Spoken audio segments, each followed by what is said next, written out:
Hello everybody, कैसे हैं आप सभी। स्वागत है आपका मेरे यूट्यूब चैनल पर।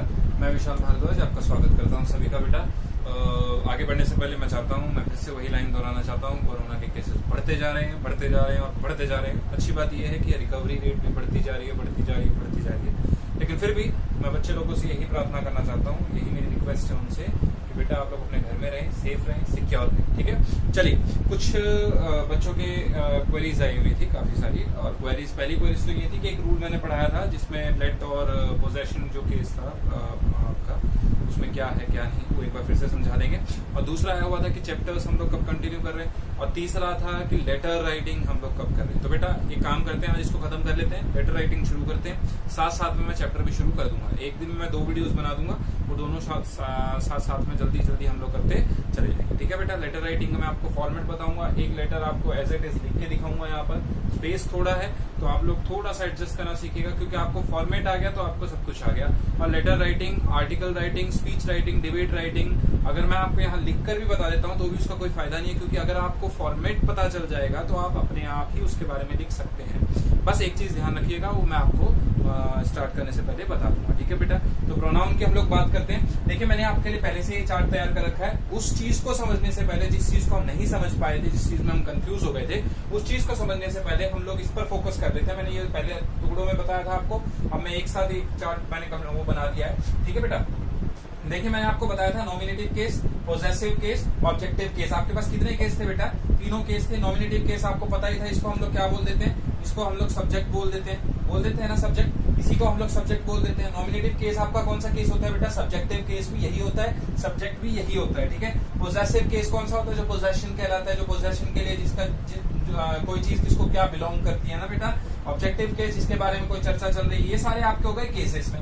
आपके 3 पर्सन होते हैं, first person, second person, third person. First person मैंने आपको समझा दिया था, जो बोल रहा है। सेकंड पर्सन जिसको बोल रहा है। थर्ड पर्सन जिसके बारे में बात चल रही है। आपको ये बात भी समझ में आ गई थी।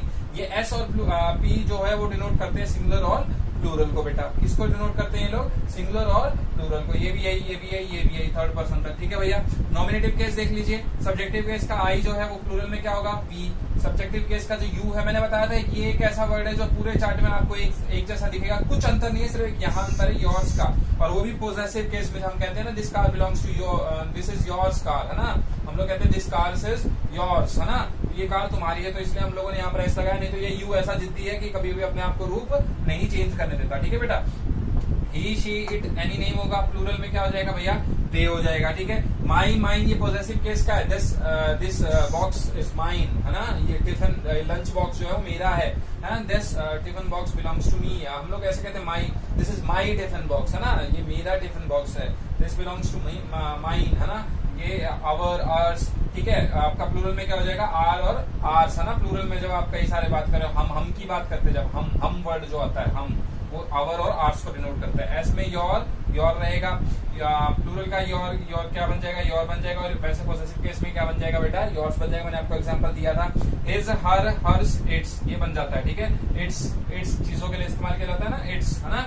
देयर, देयर्स क्या बन जाएगा? देयर, देयर्स, है ना। देयर्स बन जाता है। ऑब्जेक्टिव केस में क्या आ जाएगा? मी, अस। देखो सब्जेक्टिव में आई, माइन, और ऑब्जेक्टिव में क्या बन गया? मी बन गया। वी, आर, आर्स, और इसमें क्या बन गया? अस बन जाएगा। ऑब्जेक्टिव केस में क्या बन जाएगा? अस बन जाएगा। और सेकंड पर्सन का जब बात करेंगे तो यू, योर, यू बन जाएगा। योर जो है, इसको अगर आप हटाते हो तो आपका दोनों इक्वल ही रहेगा। प्लूरल में भी आपका दोनों इक्वल ही रहेगा। बस ये वाला जो 20 का केस है, ये आपका कौन सा केस है? मैंने आपको बता दिया था, ये पॉसेसिव केस है। किसको दर्शाता है? पोजेशन को दर्शाता है। तो ये चार्ट आप देख लीजिए। ये लास्ट केस आ जाता है आपका, ही, हिज बन जाएगा, हिम बन जाएगा। शी, हर, इट, इट्स, है ना। इट्स, इट, है ना। दे, देयर, देयर्स, देम। ऐसे चार्ट चल रहा है बेटा, ऐसे चार्ट चल रहा है ये। ठीक है ना, जो सब्जेक्टिव केस, ऑब्जेक्टिव केस और पॉसेसिव केस बनते हैं। इस चार्ट की आप लोग एक बार वो ले लीजिए, क्या कहते हैं, आप स्क्रीनशॉट ले लीजिए। उसके बाद फिर मैं आपको आगे बताऊंगा। वो वाला रूल मैं आपको फिर से करवाता हूँ। ठीक है, देख लीजिए। आज इसको खत्म करते हैं। इसको बहुत छोटा सा टॉपिक है, इसको ज्यादा खींचेंगे नहीं, इसको खत्म करते हैं। मुझे पता है आप लोग बोर हो जाते हो कई बार, ये टॉपिक आप लोगों ने कई बार कवर अप कर रखा है। ठीक है, आपने ले लिया होगा इसका स्क्रीनशॉट, है ना बेटा। चलिए आगे बात करते हैं। पर्सनल प्रोनाउन के कुछ रूल्स थे, और 4 रूल पर्सनल प्रोनाउन के हैं और 1-2 डिस्ट्रीब्यूटिव के, मेरे ख्याल से बस। इससे ज्यादा कुछ है नहीं उसमें, है ना। प्रोनाउन में इससे ज्यादा समझने, और बाकी अगर आपको ज्यादा पढ़ना है तो आप अपनी ग्रामर की बुक से पढ़ते रहिएगा। ज्यादा नहीं पढ़ेंगे अभी फिलहाल तो आपके लिए बेटर है, क्योंकि आपके जो सिलेबस में है मैं वो आपको करवा रहा हूँ बिल्कुल डन। सिलेबस से बाहर मैं नहीं जाने दूंगा आप लोगों को, ना कंफ्यूज होने दूंगा बेटा, ठीक है। मेरा डस्टर नया लाना पड़ेगा लग रहा है ऐसा, है ना। और टाइम क्या, अरे घड़ी भी नहीं है और मैं टाइम देख रहा हूँ तो मैं चलिए, पहला रूल था आपका बेटा ऑर्डर। कौन सा ऑर्डर था? देखो मैंने आपको बताया था ऑर्डर क्या फॉलो करना है आपको, 3 2 1। क्या फॉलो करना है आपको? 3 2 1। ये किस केस में था बेटा? जनरल केस में था। किस केस में था बेटा? जनरल केस में था। जनरल केस का मतलब क्या होता है, मैं आपको एक छोटे फॉर्म में समझाता हूँ। जहां आप किसी को क्या दे रहे हो? क्रेडिट दे रहे हो किसी चीज का, है ना। क्या दे रहे हो आप? किसी को क्रेडिट दे रहे हो किसी चीज का, है ना। भाई तुमने बहुत अच्छा काम किया, हम क्या कहते हैं, तुमने बहुत अच्छा काम किया है। तो हम लोग वहां कौन सा केस लेकर चलेंगे? 2 3 1। सॉरी बेटा, सॉरी 2 3 1 गलत लिख दिया मैंने। कौन सा चलेगा आपका बेटा? 2 3 1, है ना। वो वाला भूल जाओ, 1 2 3, है ना। मैंने आपको बताया था 2 3 1। वहां जनरल केसेस में। किस केसेस में बेटा? जनरल केसेस में आपका। दूसरा क्या था ऑर्डर का? दूसरा क्या था ऑर्डर का? 1 1 2 3। 1 2 3 कौन सा था? 1 2 3। यहाँ क्या है? जहां हम ब्लेम कर रहे हैं किसको? अपने आप को। हम लोग दूसरों को ब्लेम नहीं कर रहे हैं, हम लोग अपने आप को ब्लेम कर रहे हैं। किसको ब्लेम कर रहे हैं? अपने आप को। यानी गलती तो मैंने अपने सिर ले ली, लेकिन जो किसी अच्छे काम का क्रेडिट था वो मैंने उस पड़ोस वाले को दे दिया, सामने वाले को दे दिया, ना बेटा। समझ में आया ना आपको? ये समझ बड़ी कॉमन सी चीज है ये। जैसे मैंने एक एग्जांपल लिया था आपको, you he and I R going. ये जनरल सेंस है। You he and I R going, ये जनरल सेंस है। ये जनरल सेंस है। एक अच्छी बात में आप लोग एक पॉजिटिव मूड में हो, पॉजिटिव मूड में आपने क्रेडिट दिया यू को। इसको दिया बेटा यू को। और अगर आप अपनी बात करोगे तो I you and him, I you and him have committed a crime, have committed a crime. समझ में आया ना बेटा? जब आपने क्या किया, अब आपने यहाँ पर ब्लेम की बात करी है, ब्लेम की बात करी तो आपने किसके ऊपर ले लिया? ब्लेम को अपने ऊपर ले लिया। किसके ऊपर ले लिया? ब्लेम को अपने ऊपर ले लिया। सही दिख रहा होगा, मैं आशा करता हूँ आप लोगों का ना सही आवाज वगैरह सही आ रही होगी बेटा। कोई कंप्लेन हो तो मुझे बता दीजिएगा ना। I you him and have committed a crime. यहाँ पर दूसरे केस में क्या हो रहा है? आप ब्लेम ले रहे हो अपने ऊपर। क्या ले रहे हो बेटा? देखो ये अच्छी और बुराई वाली बात है ना। इसको ऐसे सेंस में समझो, जनरल सेंस में समझो। अगर आप किसी के लिए अच्छा करोगे तो उसको क्रेडिट दोगे, ठीक है। अगर आप कोई गलती करते हो, चाहे वो गलती आपको पता है कि सामने वाले ने कर रखी है, वो गलती सामने वाले से हुई है, लेकिन उसका क्रेडिट आप क्या कहते हैं, उसका जो ब्लेम है वो आप अपने ऊपर लोगे, उसको नहीं करोगे ब्लेम, है ना। उसके ऊपर कोई गलती नहीं थोपोगे। तो पहले वाला एग्जांपल ये फर्स्ट केस का हो गया, दूसरे वाला एग्जांपल इस केस का हो गया। तीसरे केस की बात करते हैं हम लोग। तीसरे केस की बात करते हैं। तीसरा केस आता है आपका, इसको मिटा देता हूं।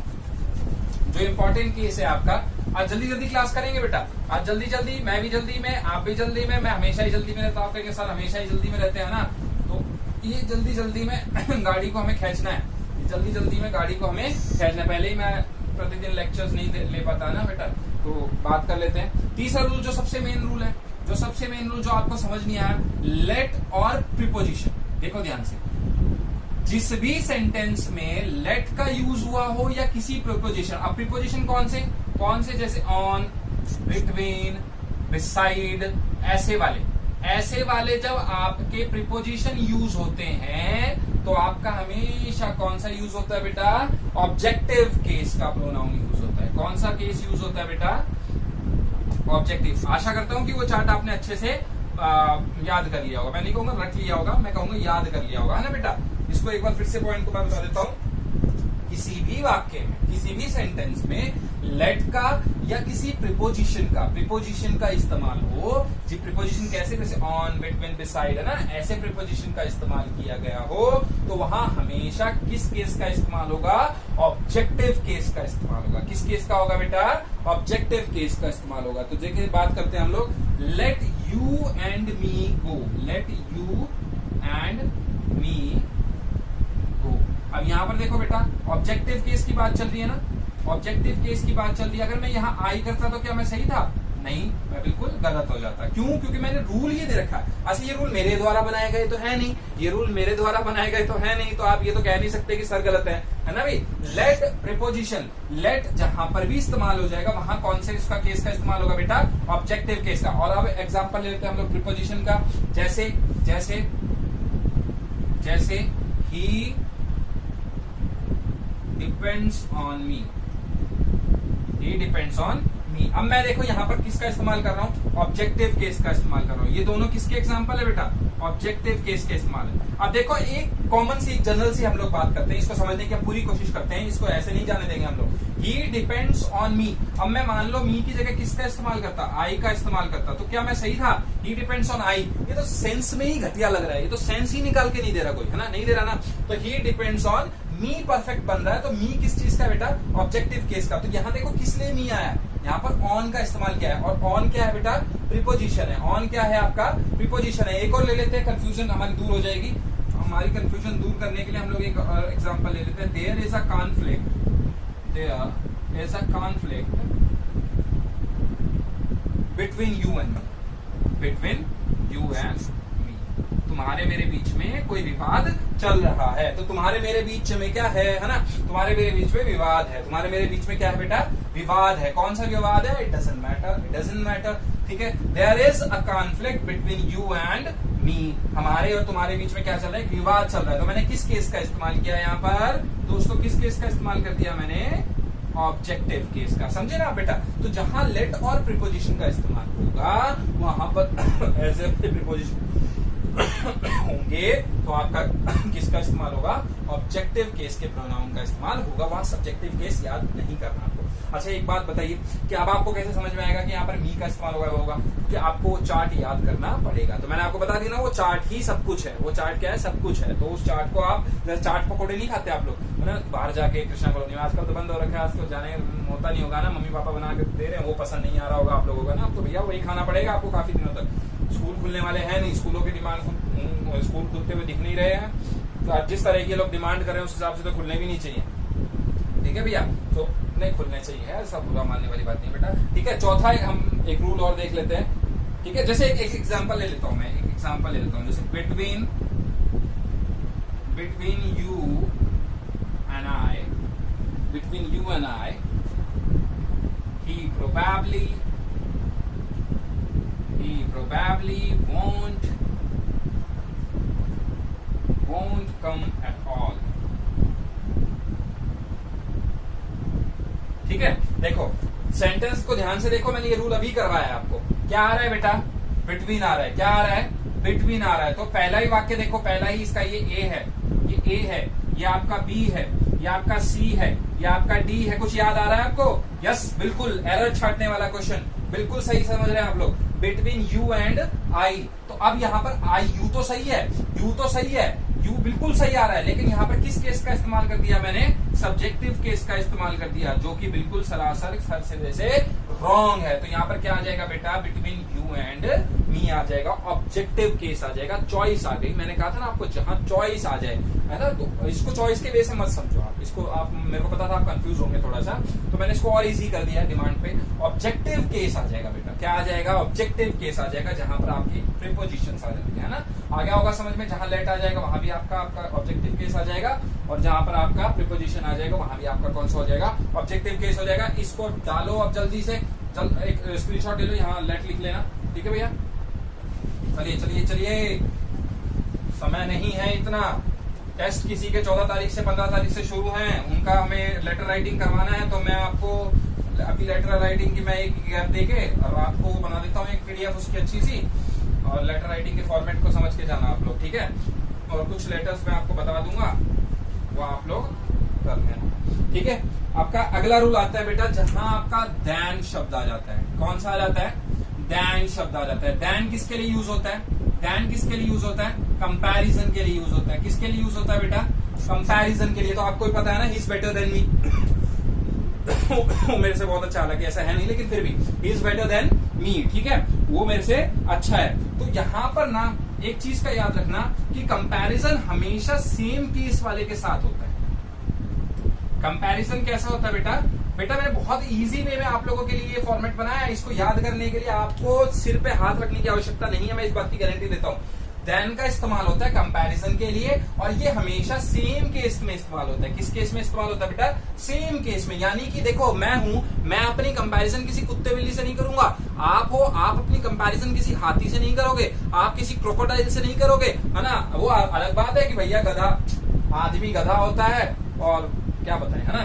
चलिए देन कंपैरिजन करने के लिए काम आता है, लेकिन किसके साथ, सेम केस के साथ। अगर कोई आदमी है तो उसका आदमी के साथ ही कंपैरिजन होगा, कोई जानवर है तो उसका जानवर के साथ ही कंपैरिजन होगा।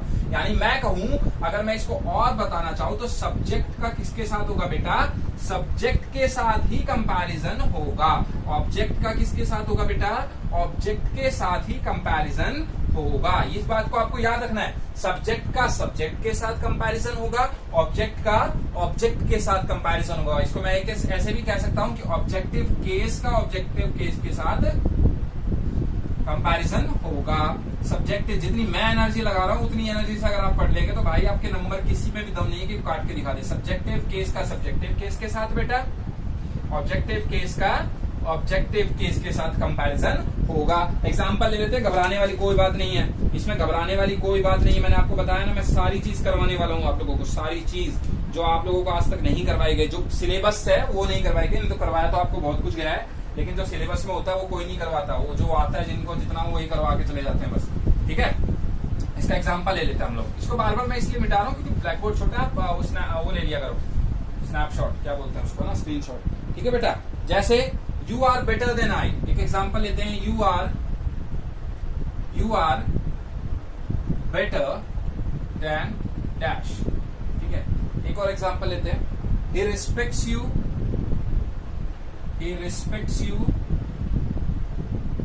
more than डैश, ठीक है। चलिए, you are better than dash. अब यहां पर क्या है, यू सब्जेक्ट है, सब्जेक्ट का सब्जेक्ट के साथ चलेगा। सब्जेक्ट का अगर मैं कहता हूं आई और मी में से क्या आएगा बेटा, तो आप फट दे नहीं बता देंगे, फट दे नहीं बता देंगे, क्या बताएंगे, चक दे फटे 90 गिली शाम नु जलंधर दिन विच दिल्ली। यहाँ नहीं आएगा भैया ये वाला डायलॉग, यहाँ पर आएगा आई वाला, क्योंकि आई क्या है आपका, सब्जेक्टिव केस है। क्या, कौन सा केस है, आई आपका सब्जेक्टिव केस है। इस बात को भूलना नहीं है बेटा, इस बात को बिल्कुल भी नहीं भूलना। You are better than I, है ना, मैंने कहा ना आपको, क्योंकि सब्जेक्ट का कंपैरिजन किससे करना है, सब्जेक्ट से ही करना है, मैंने यही कहा आपको।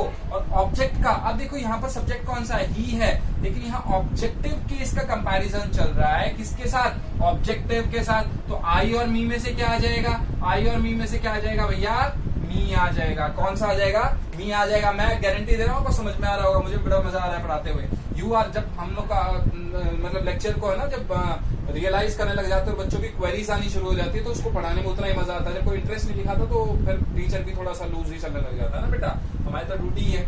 You are better than I, I क्यों आया बेटा, क्योंकि यहाँ पर यू क्या है, सब्जेक्ट है। और मैंने अभी आपको रूल में सिखाया कि जहां देन होगा, देन कंपैरिजन के लिए होगा, और कंपैरिजन में आप सब्जेक्ट का सब्जेक्ट के साथ करेंगे, ऑब्जेक्ट का ऑब्जेक्ट के साथ करेंगे।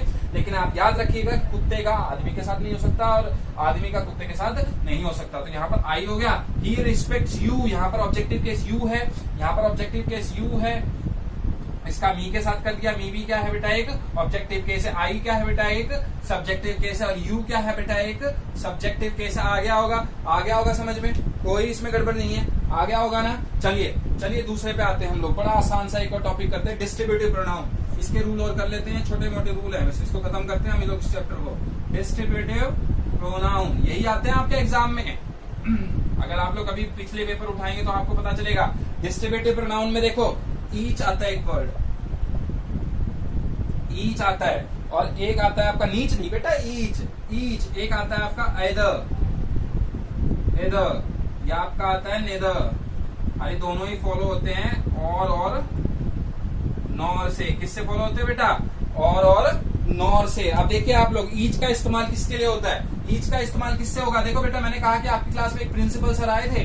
कौन आए थे, प्रिंसिपल सर आए थे। उन्होंने टॉफियां बांट दी। क्या बांट दी, कैंडीज बांट दी। क्या बांट दी बेटा, कैंडीज बांट दी। लेकिन ईच का इस्तेमाल जो होता है बेटा, वो 2 के लिए भी हो सकता है या 2 से ज्यादा के लिए भी हो सकता है। किसके लिए हो सकता है बेटा, 2 या 2 से ज्यादा के लिए ईच का इस्तेमाल होता है। और इधर और नीदर की बात करते हैं तो वो हमेशा किसके लिए होता है बेटा, ओनली फॉर 2 पर्सन के लिए यूज होता है। किसके लिए यूज होता है बेटा, 2 पर्सन के। इधर ही इज गुड और शी इज गुड। मतलब मैंने कहा कि या तो ये सही है या वो सही है, लेकिन मैं ये नहीं कह सकता इधर दे आर ऑल गुड, है ना, मैं ये नहीं कह सकता, क्योंकि मैंने कहा है, रूल ये कहता है, मैं नहीं कहता ये बात। ये बिल्कुल आप लोग बिल्कुल इसमें कंफ्यूज मत होइएगा, मैंने नहीं बनाई हुई ग्रामर, ठीक है ना भैया। ये ग्रामर जिसने बनाई है वो कहता है, वो रूल ये कहता है कि इधर और नीदर आपका टू के साथ इस्तेमाल होगा, ईच आपका टू या टू से मोर के साथ इस्तेमाल होगा। आप देखिए, आप मोर मोर है ना, गिव मी मोर है ना भाई, थम्स अप थम्स अप। आप देखिए मोर की बात करते हैं हम लोग, मोर कौन सा, वो वाला नहीं बेटा, उसके साथ नहीं जाएंगे। Each of the three girls, जैसे मैंने कहा each of the three girls,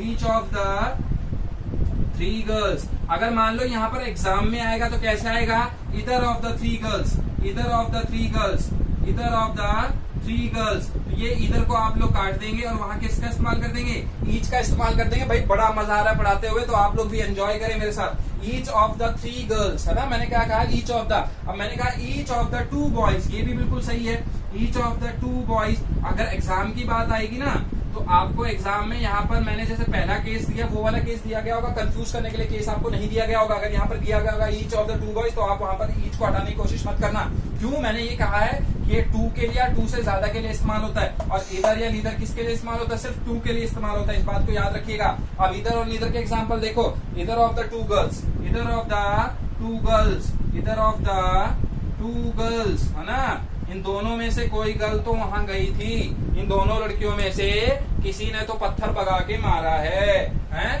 किसी ने तो। भाई आजकल गर्ल्स बहुत मतलब ओवर स्मार्ट हो गई है ना भाई। चलिए चलिए बात करते हैं।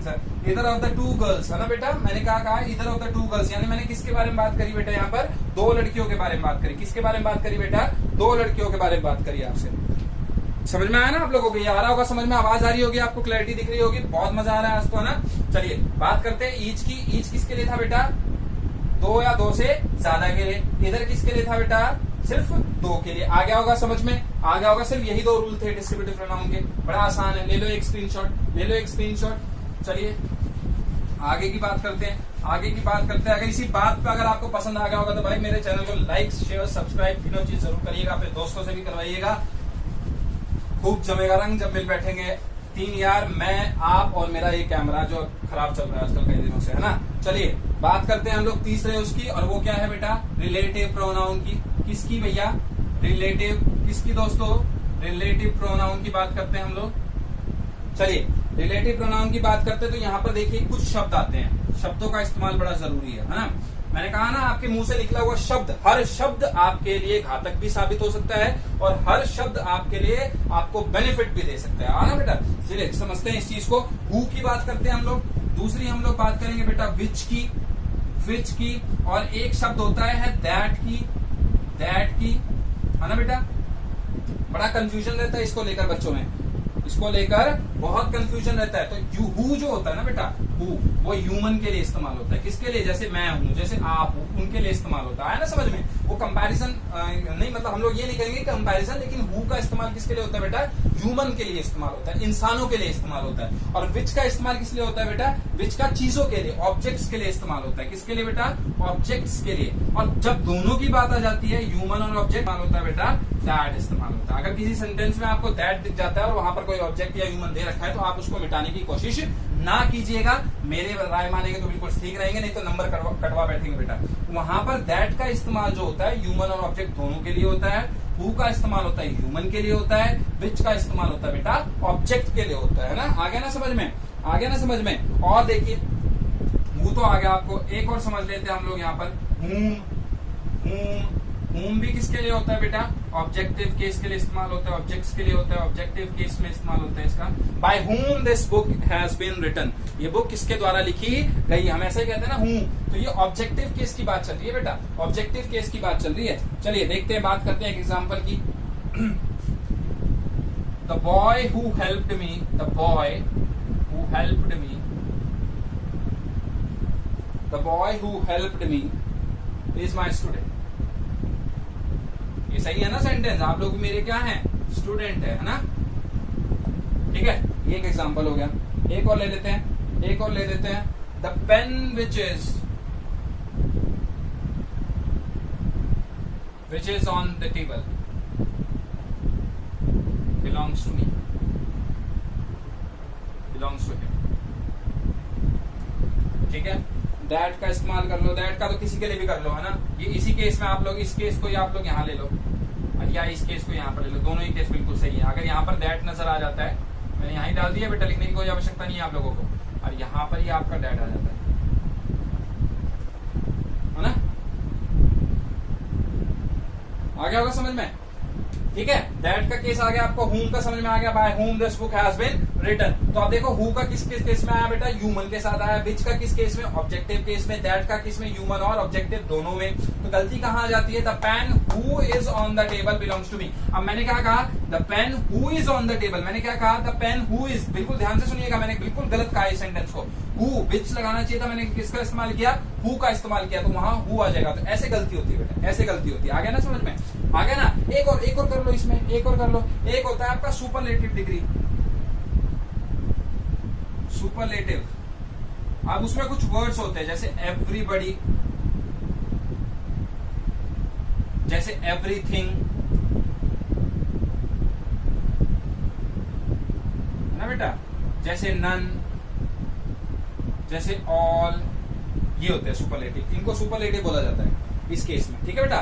तो इनको सुपरलेटिव बोला जाता है। अगर ये आपको कहीं पर भी दिख जाते हैं, ऐसे शब्द आपको कहीं पर भी सेंटेंस में दिख जाते हैं, तो इनके साथ भाई बंधु किसका इस्तेमाल होना चाहिए, दैट का इस्तेमाल होना चाहिए। किसका इस्तेमाल होना चाहिए, दैट का इस्तेमाल होना चाहिए। बिल्कुल मैं सही जा रहा हूं और आप भी बिल्कुल सही जा रहे हैं, ठीक है? अगर प्यास लग रही तो पानी पी लीजिए, और नहीं लग रही तो भाई लेक्चर अपने ध्यान से सुनते जाइए।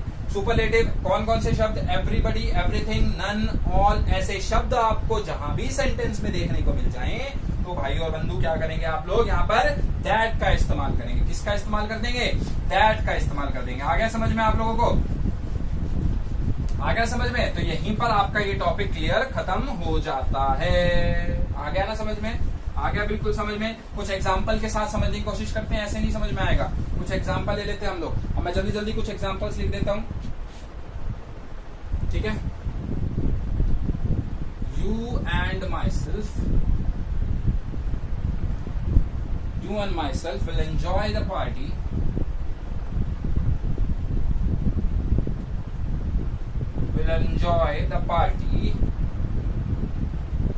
to be arranged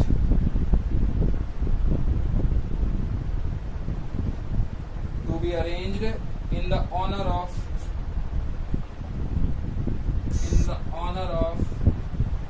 new Chief Justice। Oh my goodness, हम लोगों को चीफ जस्टिस की पार्टी में जाने का ऑनर मिला है। ये तो बिल्कुल हम लोग खोना नहीं चाहते। They who are in this room,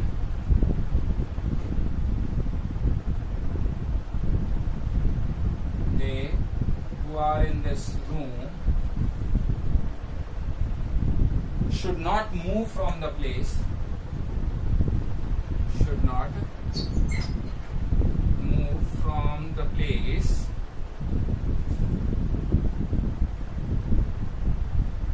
where they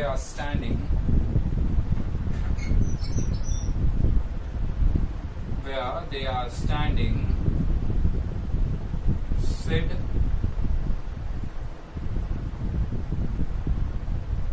the leader of the criminals। धमकी दे रहा है हमें।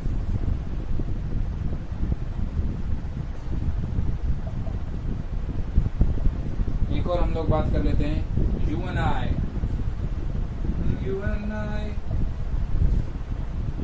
have done my best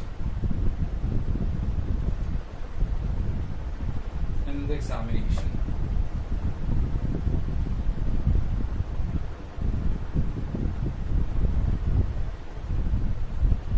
His efforts will bring him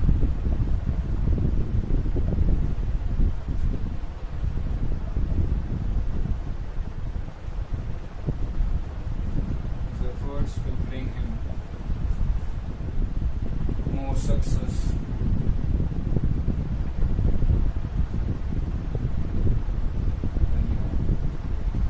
than your। She hates everybody,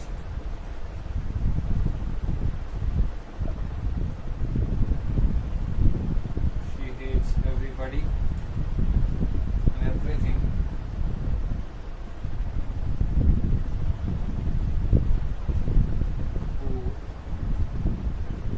who reminds her of her mistakes।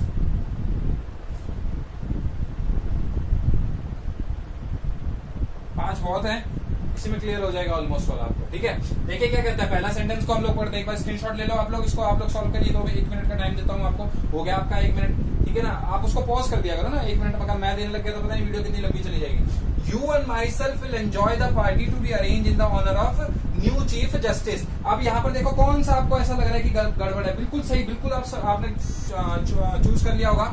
My self बिल्कुल यहाँ पर क्या है बेटा, गलत है। माई सेल्फ क्या है यहाँ पर, एक रिफ्लेक्सिव प्रोनाउन है। कौन सा प्रोनाउन है बेटा, ये रिफ्लेक्सिव प्रोनाउन है। मैंने आपको बताया था सारे प्रोनाउन जब करवाए थे। और रिफ्लेक्सिव प्रोनाउन कभी भी सब्जेक्टिव में यूज नहीं होता, सब्जेक्टिव में यूज नहीं होता। तो यहाँ पर माई सेल्फ कैंसिल हो जाएगा और माई सेल्फ क्या आ जाएगा बेटा, यहाँ पर मी आ जाएगा। और मैंने आपको एक और चीज बताई थी, ऑर्डर ऑफ द जनरल वाली बात आई थी ना, जनरल वाली बात आई थी। यहाँ पर ऑनर में जा रहा है तो वहां पर you and me objective case है ना, तो यहाँ पर आपको ऑर्डर भी याद रखना है। आपको ऑर्डर बड़े अच्छे से, यहाँ पर मी एंड यू नहीं आना चाहिए, वो भी याद रखना। आप लोग अच्छे काम के लिए जा रहे हैं, हाँ कुछ गड़बड़ होती तो आप अपने ऊपर ले लेना ब्लेम, ठीक है ना। आप सर कहेंगे कि अपने आपको ब्लेम लेने के लिए, भाई तो प्लीज गलत मत लेना इस बात को। रूल ये कहता है you and myself will enjoy the party to be arrange in the honour of new chief justice. तो आप यहाँ पर अच्छी चीज के लिए जा रहे हैं। यहाँ रिफ्लेक्सिव प्रोनाउन का इस्तेमाल हुआ जो कि बिल्कुल सरासर गलत है, सारे सिरे से गलत है। और अच्छी बात पता है क्या है, अच्छी बात यह है कि किसी भी इंग्लिश के सेंटेंस को पहचानने के लिए आप उसको पढ़ोगे ना तो आपको अपने आप गलती समझ में आ जाती है। सारे रूल बेकार हो जाते हैं अगर आदमी को पढ़ने के बाद गलती समझ में आ जाए, ठीक है ना भैया। ठीक है, तो ये वाला आ गया होगा आपको समझ में। रिफ्लेक्सिव प्रोनाउन का इस्तेमाल नहीं होगा। They who are in this room should not move from the place where they are standing, said the leader of the criminal. अब लीडर ऑफ द क्रिमिनल ने ये बात कहा, लीडर ऑफ द क्रिमिनल ने क्या कहा कि भाई जो लोग इस कमरे में खड़े हैं वो लोग नहीं हिले, जहां से वो लोग मतलब जहां खड़े हैं वहां से ना हिले। तो यहाँ पर क्या गलत है, दे गलत है। दे की जगह क्या आना चाहिए, दोज आना चाहिए। क्या आना चाहिए बेटा, दोज आना चाहिए। बहुत सारों को रिप्रेजेंट कर रहा है और ऊपर से यहाँ पर क्या है, सब्जेक्टिव केस में उसमें बात चल रहा है। तो यहाँ पर क्या कह रहा है कि दोज आना चाहिए, those who are in this room. जो इस हम कहते हैं ना जो है ना, आया समझ में। You and I have done my best in the examination.